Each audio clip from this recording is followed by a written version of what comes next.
अगर जिनका भी अष्टम में शनि है, अष्टम में राहु है, ऐसे कंडीशन पे अपने घर में एक नंबर, मैं हनुमान यंत्र को अलाउड नहीं करता हूं क्योंकि घर में आपका कामना वासना होते रहता है, तो मैं जनरली बोलता हूं कि घर में हनुमान यंत्र का स्थापना, हनुमान मूर्ति का स्थापना बहुत सही एंड सुइटेबल नहीं है। लेकिन उसी क्षेत्र में मैं इतना कहूँगा कि अगर संभव है तो दक्षिण काली का यंत्र, मैं नहीं कह रहा हूँ घर में प्रतिष्ठा करके पूजा पाठ करो, ऐसा नहीं कह रहा हूँ, ओनली स्थापना कर दो। वो करीब करीब 30-35 हज़ार का आपको मिल जाएगा कहीं भी, उसको लाके प्राण प्रतिष्ठा करके रख लो। और बहुत ज़्यादा पूजा पाठ करने का बात नहीं कर रहा हूँ। कुछ लोग घर में गेट के बाहर पंचमुखी हनुमान रख देते हैं, हाँ ठीक है, लेकिन वही है, हनुमान को दरवान, गणपति को दरवान मत बनाओ, क्योंकि अगर वहाँ रखे और आपके घर से अगर कोई ऐसे नेगेटिव एनर्जी का प्रोडक्शन सेंटर हो गया है और एनर्जी प्रोडक्ट हो रहा है तो वो फ्लो करके आउट भी नहीं जाएगा। ये दूसरा प्रॉब्लम होता है। तीसरा क्या कि गणपति जब रखते हो तो गणपति का तो रिद्धि सिद्धि, लेकिन पीछे दरिद्रा। तो बहुत सारे ऐसे लोगों को भी देखा हूँ जो गणपति को गेट दरवान बनाने के कारण फिर वो शिव पार्वती बन के बेघर हो जाते हैं या दरिद्र बन जाते हैं, क्योंकि कहा जाता है गणपति के पीछे दरिद्रा का वास है।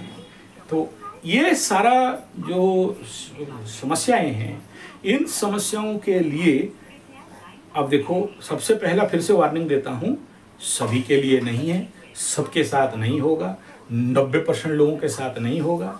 जिनका लग्न राशि छाया दुर्बल है, जिनका कुंडली में लग्नाधिपति दुर्बल अवस्था में है, कुछ ऐसे घटनाएं उनके साथ होने का संभावना है। तो ये मैं ओवरऑल वीडियो दे दिया क्योंकि इस समय इस प्रकार का नेगेटिव एनर्जी का जागरण का समय कुछ ज़्यादा ही आकाश में हो गया है। और ऐसा केस कुछ प्रिलिमिनरी हम लोग कहाँ से देखते हैं कि जब ऐसा कुछ केस हमारे पास आने लगा तो फिर हम तुरंत देखते हैं कि यार हम कुछ छोड़ तो नहीं दिए। तो कोई ऐसा कुछ केसेस अभी 1-2 प्रिलिमिनरी लेवल में आ रहा है, तो अगला जब जाके देखते हैं कि हाँ ऐसे भूतनाथ का जागरण, ऐसे लोक है ना, भूलोक, भुवलोक, महलोक, पाताल लोक सब है, तो ऐसे एनर्जी जैसे अगर 9 ग्रह चलते हैं और हमको एनर्जी दे देते हैं तो उस लोक को भी एक्टिवेट कर देते हैं। थोड़ा सा इसको और समझने के लिए बात करता हूं। जैसे पितृपक्ष आता है तो बोलते हैं धरती का और पितृलोगों का एक्सिस एक हो जाता है और पितृलोक धरती में आ जाते हैं, अपने घर परिवार से खाना मांगते हैं, खाते पीते जाते हैं। पितृलोक में घुसने के लिए जो भूतलोक, प्रेतलोक, पिशाच लोग जितने सारे हैं, या आपका यहाँ जो लोग अतृप्त आत्माएं हैं, वो लोग कहीं ना कहीं उस समय उनका भी एक्टिवेशन होता है कि कुछ हमारा भी मुक्ति हो जाए, हमारा भी मोक्ष हो जाए, हमें भी कोई थोड़ा पानी दे दे, हमारा भी ये जो महातृषा निवारणार्थे, क्षुधा निवारणार्थे जो एक्स्ट्रा पिंड दिया जाता है, वो लोग उस पिंड के लिए दौड़ते रहते हैं। तो अगर उनको नहीं मिला और आप इस पितृपक्ष में पानी नहीं दिए पितरों को, पानी मतलब पितृतर्पण, या उनको जो पिंड, जूता, छता, चप्पल, ब्राह्मण भोजन इत्यादि नहीं कराते हैं, तो फिर उनका इस समय क्या होगा, शांतिकरण तो नहीं होगा, एग्रावेशन ऑफ एनर्जी होगा। फिर किसी को आपके घर में भूत पकड़ेगा, प्रेत पकड़ेगा, पिशाच पकड़ेगा और आप परेशान हो ही जाओगे।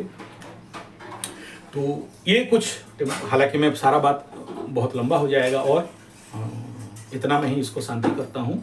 आशा करता हूँ आप लोग, मैं जो बोला उन जो पूरा व्याख्यान को, क्योंकि अभी पितृ पक्ष आने वाला है, ग्रहण होने वाला है, शनि राहु का पिशाच योग फिर से एक्टिवेट होने वाला है और मंगल केतु का एक्टिवेशन खत्म हो रहा है, काल सर्प दोष समापन होने वाला है और ठीक इसी समय काल में मंगल और शनि का समसप्तक योग हो रहा है। तो ये सारा प्लैनेटरी पोजीशन इस बात की ओर इंगित कर रहा है कि आने वाला जो टाइम, जो प्लैनेटरी पोजीशन है, कहीं ना कहीं आप सभी इसी प्रकार के परेशानी का सामना करना पड़ सकता है। तो मैं कुछ टेस्ट भी बता दिया। जो लोग मेरे वीडियो के साथ पुराने कनेक्टेड हैं, 5 साल से मेरा यूट्यूब के साथ कनेक्टेड हो, आपको मैक्सिमम पता चल जाएगा मैं जो बोला उसका इंगित। और सभी बात को अगर एक चीज़ को मैं एक्सप्लेनेशन करूँगा तो 2, 4, 5 घंटा का वीडियो हो जाएगा और वो उतना ज़्यादा हो नहीं सकता, मेरे पास भी समय नहीं है। इंगित कर दिया, समझ गए होगे आप, उसी हिसाब में वर्तमान से, क्योंकि भरखर होने के लिए, यानी 0-0 कॉन्साइड तो अभी राहु शनि होने वाले नहीं है, लेकिन मैक्सिमम अप्रोच टुवर्ड्स द नक्षत्र प्लैनेट, ये जो पूर्व भाद्रपद राहु शतभिषा कवर अप करने से पहले उत्तर भाद्रपद के आखिरी पद और पूर्व भाद्रपद के आखिरी पद में जब ये आ जाएंगे, दोनों आसपास आ जाएंगे, और ये उसी समय कालखंड में शनि के ऊपर मंगल का दृष्टि, उसी कालखंड समय के अंदर ग्रहण, तो जब ऐसा एक साथ जो हुजूम इफेक्ट पड़ने वाला है, एक साथ इतने सारे प्लानिटरी कंडीशन बनने वाला है, तो बहुत सारे लोग इसको लेके इफेक्ट होंगे।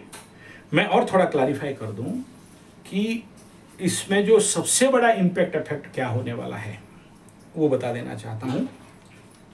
पहला बात आपको बता दूं कि ऐसे इसमें जो सेफ्टी प्रिकॉशन है वो क्या क्या सेफ्टी प्रिकॉशन रहेगा। एक नंबर, देखना आप एनएच में बड़े बड़े जगह में जाते हो ना, रास्ता प्लेन रहेगा लेकिन वहाँ पर लिखा होगा कि एक्सीडेंट प्रोन एरिया।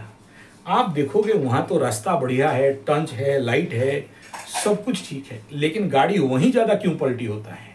आपको अगर ऐसा जगह देखने में नहीं आता है तो आप मेरे पास आओगे, मेरा जो गुरुकुल है और हमारे एनएच के पास ऐसे 7 जगह को मैं आइडेंटिफाई करके रात को 12 बजे तक 1 बजे तक वहाँ बैठ के रिसर्च करता था, देखता था कि यस ऐसा कुछ एनर्जी है जो वहाँ पर बिना फालतू बिना कारण गाड़ी, बढ़िया गाड़ी जाता है, पलट जाता है, किसी को कुछ पता नहीं है। और ज़्यादातर मांस गाड़ी, मदिरा गाड़ी, ऐसे गाड़ी ज़्यादा पलटते हैं वहाँ पर, या उस प्रकार का कि जो गाड़ी में, चलो उस गाड़ी में मांस मछली नहीं जा रहा है लेकिन वो लोग खाने के लिए कुछ झूठा रखे हैं, पलटेगा ऐसा गाड़ी। ऐसे बहुत सारे जगह हैं मैं देखा हूँ।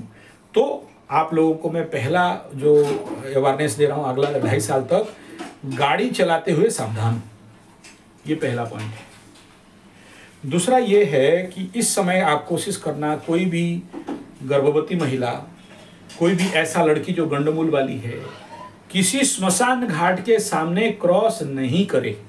जितना ज़्यादा दूर रहे उतना अच्छा है। और ऐसे स्मशान घाट जो बंद हो चुके हैं, मतलब आज के डेट में वहाँ पर स्मशान घाट में सब पोतने गाड़ने के लिए जगह नहीं है और वो ऑफिशियली क्लोज डिक्लेयर है लेकिन बहुत पुराना है, ऐसे जगह में थोड़ा सा डिस्टेंस। चौथा है कि कोई किला फोर्ट वगैरह घूमने के लिए नहीं जाना, क्योंकि वहाँ बहुत सारे लोगों को तड़पा के मारा जाता है, तो जिसके कारण वो वहाँ पर उस प्रकार का एनर्जी ज़्यादातर रहता है। पांचवा ये है कि किसी भी काला पंडित, काला ब्राह्मण का पास से मत गुजरो। काला ब्राह्मण मतलब हमारे तरफ बोलते हैं हांडी पीटा ब्राह्मण, जो लोग शुभ काम नहीं करते, अशुभ काम करते, वही मरखी उर्खी का काम करते हैं, उनके या औरा के पास मत जाओ। दूर से ही उनको पानी उन्हें जो भी देना है दे दो, दूर से प्रणाम करो, पास मत जाओ।